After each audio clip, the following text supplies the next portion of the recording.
Welcome back, guys. Today I have another fun book recommendation video for you all, and it's especially very useful for someone who doesn't know where to start from. And I think this concept of like if you like this Bollywood movie, then read this book might help them. So yeah, let's begin. If you like Tamasha, then I think you should read Midnight Library by Matt Haig. So, first of all, I just need to give this disclaimer. I haven't watched Tamasha, but I know bada bada what happens in the movie. What I know about the movie is that it deeply resonates with someone who's feeling suffocated by the societal pressures and the need to conform to the societal expectations. And it is Wade's journey, that is Ranbir Kapoor's journey, from being a people pleaser to someone who rediscovers the storyteller in him, and that is somewhat empowering for him, right? So if that is the plot of the movie, I think you'll really like reading Midnight Library, because in this book, our main protagonist Nora is at the edge of her life. She is like full of despair and has no hope left. And during this time, she finds an opportunity to experience alternate lives that she could have had in this mystical library, wherein each book is the life she could have gotten had she made certain different choices. And at the end of the book, after she has experienced all these different lives of herself, she realizes that the what could have been in our lives is just an illusion, and what gives life meaning is something different altogether. For the next recommendation, if you like the movie Kahani, I think you should read Gone Girl by Gillian Flynn.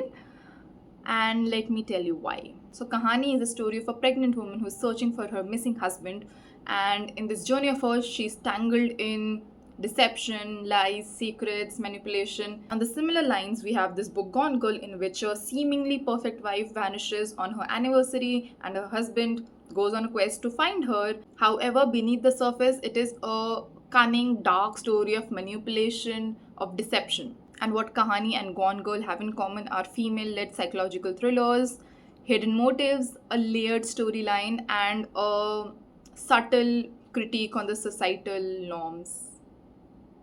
And for the next recommendation, if you liked watching the movie Talash, I think you should read The Shadow of the Wind by Carlos Ruiz Zafón. Both these stories weave dark mysteries with elements of crime, psychological depth, hidden secrets, redemption, grief. And my first and foremost reasoning for recommending this book for this movie was because both of these have a very haunting atmosphere surrounding the storylines. So basically, in Talash, we have this police officer Amir Khan who's grappling with his personal loss, dealing with grief, and at the same time investigating this puzzling death, which leads him to hidden truths, some supernatural elements, some mysteries. And on the similar lines, in The Shadow of the Wind, we have this young boy in Barcelona who is trying to uncover the hidden life of this forgotten author, and in this quest of his, he is haunted by many things and some dark secrets come out, and it's a very thrillery, not a very thrillery, it's like cozy thriller read that you need to take your time with and read at your leisure. Next recommendation is, if you liked watching Razi, you should read Rebel Spy by Veronica Rossi. Just like how in the movie Razi, Alia Bhatt leaves the life she has known behind in India and moves to another country to spy, in this book, we have Franny, who also leaves behind her life and embraces a new life in New York to spy for George Washington during the time of American War of Independence. And a very fun fact is that the inspiration for the character of Franny is taken from a real life character who is Agent 355, who was a spy, a lady spy, during the time of American War of Independence. And she basically used to, mingle with the higher echelons of the society of New York and provide crucial information to George Washington. Now for the last recommendation. If you like the movie Dil Dhadakne Do, then I think you should read Tokyo Ever After.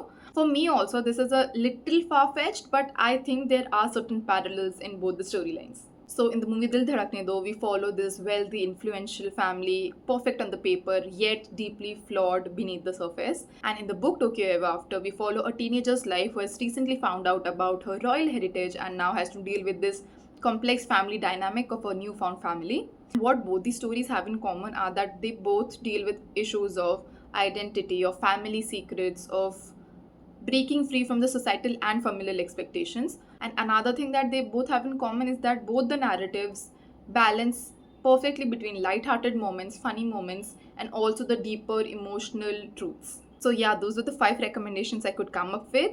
Tell me, how do you like these comparisons if you have read this book and also watched the movie? The comparisons might not be spot on, but It was spot on for me, so I recommend it. So yeah, that is all for the video. Meet you next time.